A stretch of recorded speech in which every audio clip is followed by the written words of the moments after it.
How's it going, everybody? Welcome back to Art of Everything. I'm Frank, and today we're going to be reviewing the LG V60 ThinQ, and I'm super excited to actually review this device.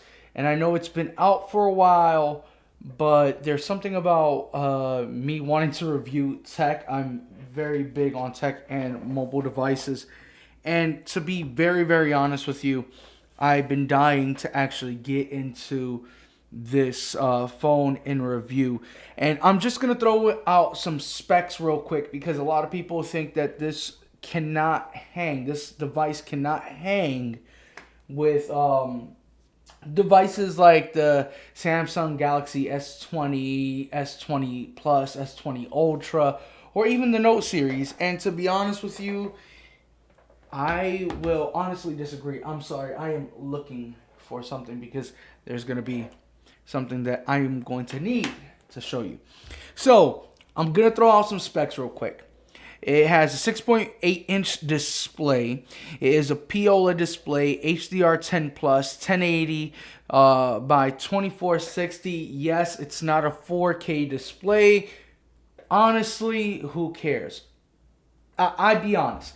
I can look at this display and be 100% content with this display. Like, 4K matters more when it comes to television displays or even bigger displays like a PC display. But for a phone, honestly, I think 1080p is very, very good. And to be honest, it's very, very crisp. Honestly, it's very, very crisp on this device. I cannot complain about the quality of this display, and LG does really good displays in general. A lot of people would dare to say Samsungs are better. I feel like Samsungs are very oversaturated, but to each its own. Everybody likes different things. I like my colors popping, but not too much, if you get what I'm saying. And then we have, it comes with 8 gigs of RAM, 128 gigs of internal memory. You got a 10 megapixel front-facing camera, which I'm actually happy about because for the longest LG were doing 5 and 8, and this time you actually get a 10 megapixel front-facing camera.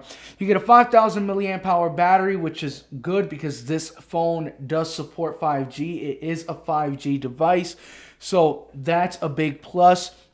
My favorite feature, which I'm just going to throw out there right now, it's the Hi-Fi quad DAC. Period. Hands down. If you love music, this phone alone. If you truly love music, you have to pick up this phone. That's just point blank period. A lot of other high-end devices are getting rid of the headphone jack, and if they do have a headphone jack, it is not like this one. And I don't care if you love Bluetooth stereo headphones or whatever the case may be, it is not the same as a wired connection, and this just pumps out so much more juice to those headphones that in reality, if you're a music lover, you're going to enjoy it every single time. Outside of that, we have a 64 megapixel main sensor and a 13 megapixel super wide angle lens as well sensor. And it is IP68, and it's running the Snapdragon 865, clearly the 5G chipset. So that's just some quick specs. And I don't want to get into deep with the specs because I want to do this from a consumer's eyes, because I work with cell phones. I actually work with cell phones. I'm actually a sales rep for a cell phone company, and in reality, I love working with phones. I do, pros and cons, but we're not going to get into there. It's all about this thing right here. So before I was going to buy the V60 ThinQ 5G, I was hesitant. I was thinking about going into buying the Note 20, just a plain old Note 20 for $1,000.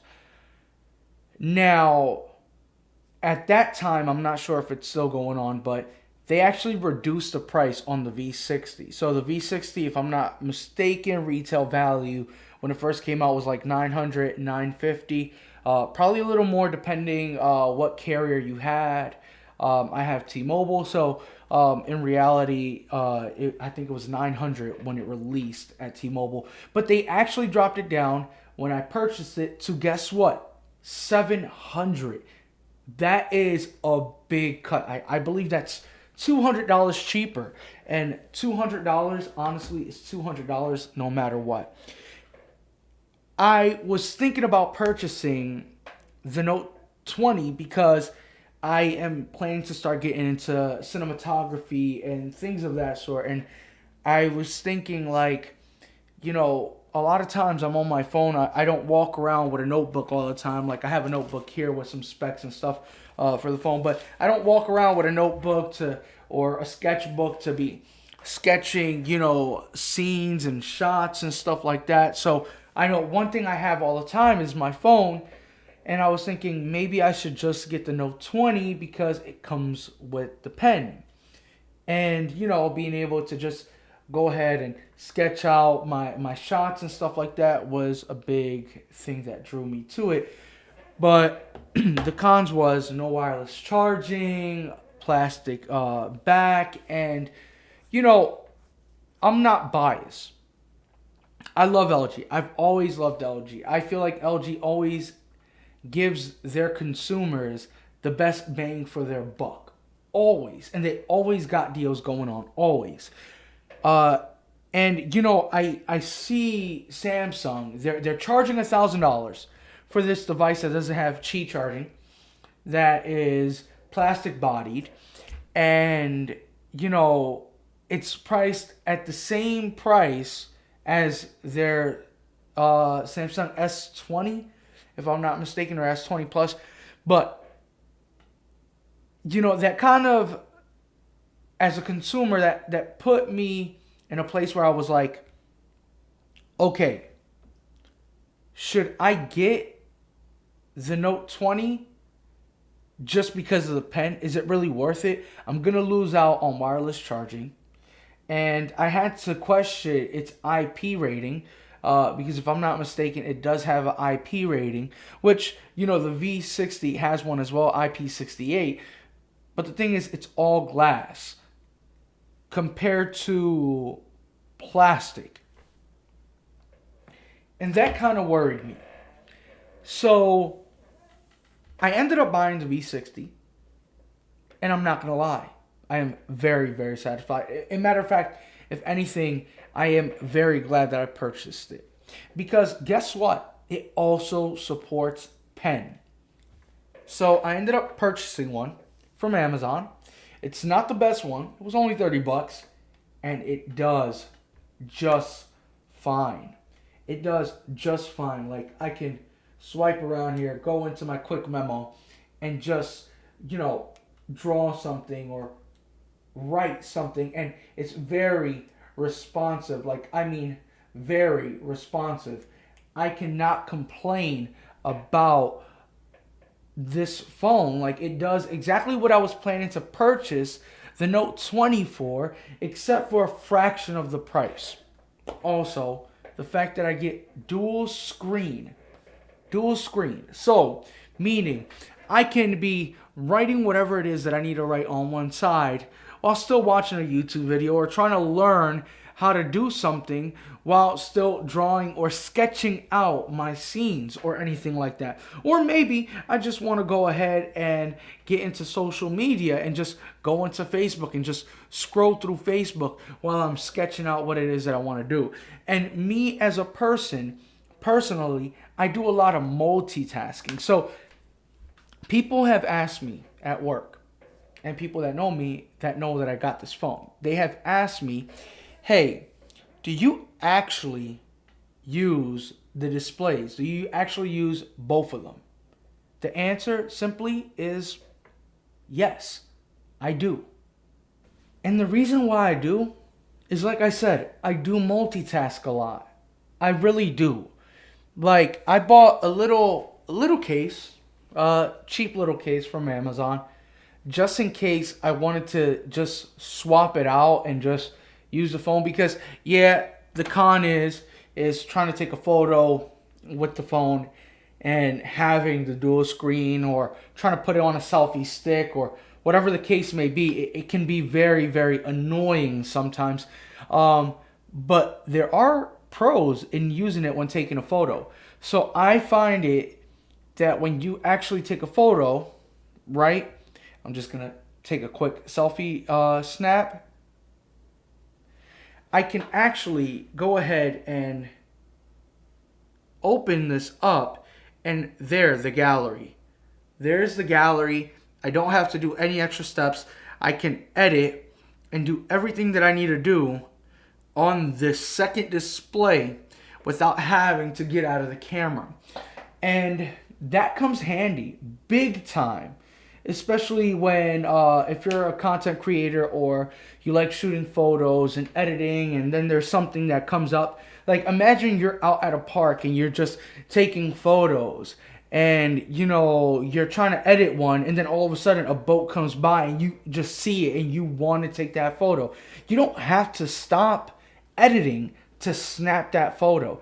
And me being a photographer as well, I want to be able to snap photos while I'm editing, especially if I have two displays, which this phone does very, very well. And also being able to use manual mode, like, I love it. And shooting in RAW on a phone, I love it. Editing it to your heart's content. Using a free application, a free app like Snapseed to bring to life your photo. To be honest, for $700, you really can't beat that. So, how do I feel about the LG V60? Just a quick summary. I've had the V60 since the 15th, so roughly about 2 weeks. I love it. I actually recorded one of my videos with the V60. They say the LG V series are made for content creators. I don't disagree. Honestly, I feel like if you're on a tight budget and a phone is important to you and you can't afford a camera, like this camera that I'm using isn't even the best. In some scenarios with good lighting, even in some scenarios with low lighting, my phone does a better job than this camera. And this camera costed me, what, $300 brand new? $700 for a mini computer in your pocket with two displays and a content creating beast. So if you're into content creation and you want to be able to handle a lot, because this phone shoots in 8K, 4K, and if I'm not mistaken, 4K 120 frames per second, if I'm not mistaken, which I'll take a look at right now. Of course, you have to go to manual mode and adjust those things, but let's go ahead and go into 4K. 4K 60 frames per second, which is still good because you can still shoot some slow-mos. You do also have 8K on here as well with your manual mode. Like, the manual mode is beasting. And if you don't want to do either or and you just want to do 1080p, which I think is personally fine. A lot of the videos that I make on YouTube is shot in 1080p. If you decide to do 1080p, you have 240 frames per second to play around with in slow-mo.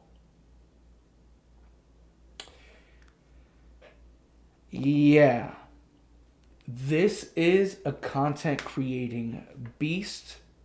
A lot of people will dare to say that the camera isn't that good. I've read reviews after reviews after reviews.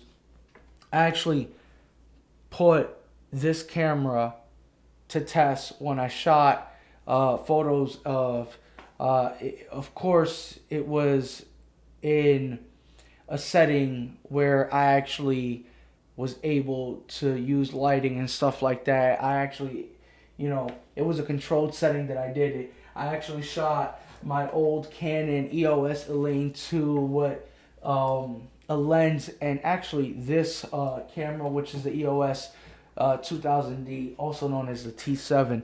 I actually put it up and I used some lighting and I actually shot some photos with this camera. And a lot of people believe that it was a professional camera that I actually shot it with. They thought I actually used a DSLR camera to shoot the photo, and I shot it in RAW and edited it. And if you want to see that, you can actually follow me on my photography page on Instagram, which is FJ Faria Photography. And Faria is spelled Faria. So yeah, if you want to check those photos out, you can. And I really put this phone to the test in that, and I'm planning to take more photos and more videos with this phone and actually make more content with this phone and just see how it turns out. Because to be honest with you, I really feel like this is underrated, and for the price, it's the best bang for your buck. If you're thinking about coughing up over $1,000 for a device that's going to have almost the same specs as this device, and this device being very powerful, outside of having the flashy 120 hertz display, 60 is fine. And as a matter of fact, I think they do a really good job with the 60 hertz on this display. For some weird reason, I can grab my old G8 and scroll through, and it was a lot slower. And it could have been because I had it bloated up, but I transferred everything from that phone to this phone, and to be honest with you, it feels a lot more smoother. Outside of that, to be honest, it's the best bang for your buck. The LG V60 ThinQ is a monster of a phone, and a phone to really be taken seriously and not just thrown under the rug. I personally believe that the camera is very underrated. And, if you're a person like me that loves editing your photos, because to be honest with you, I don't know not one time I just grab a photo to snap it unless I'm sending it to my wife or anything like that. I'm not one of those people that just snaps a photo and just keeps it like that. I'm one of those people that I snap a photo and I'm editing. That's just me personally. If you're like that and you like doing a lot of the extra stuff that goes into photos and videos, this is the phone for you, honestly, because the camera is actually really, really good. The photos clearly aren't oversaturated like Samsung's or as vibrant, but that gives you a lot of room to play with when it comes to editing your photos. Outside of that, honestly, this phone is amazing. Hi-Fi quad DAC, really good cameras, more than enough power, 5G, multitasking beast, huge battery. What else can you ask for at this moment for $700? And even then, when it was released for $900, I would have bought it. Tell me what you guys think about this phone. If you have it, let me know down in the comments below. If you don't and you're thinking about purchasing it, tell me why. Outside of that, if you like this video, give it a thumbs up. If you haven't subscribed, make sure to subscribe. Once again, thank you for watching this video. Till next time, peace.